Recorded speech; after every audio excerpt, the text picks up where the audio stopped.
think sometimes in this culture, we're living in a culture of political correctness and out of a desire of never wanting to offend anyone, that I think sometimes even Christians, we paint a picture of Jesus that is a bit one-dimensional.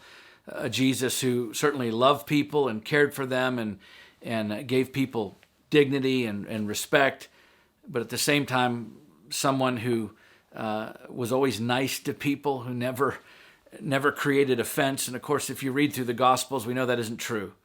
In fact, Jesus often was not nice to people.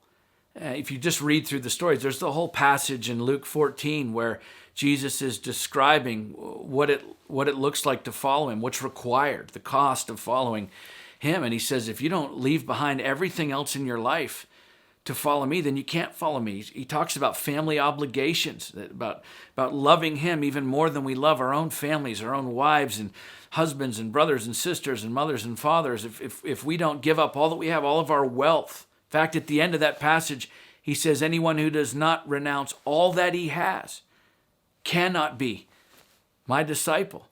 I mean, that wasn't a particularly nice thing to say to people who were asking to follow him, right?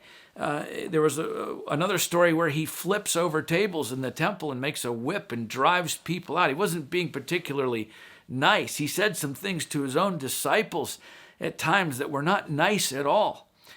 But he did it because he loved them. You see, sometimes loving people means allowing them to be uncomfortable in knowing the truth rather than making them feel comfortable by believing a lie. And it's the same with us today. I know our culture is we're trying to be politically correct, and we don't want to offend anyone. Certainly nobody wants to do that.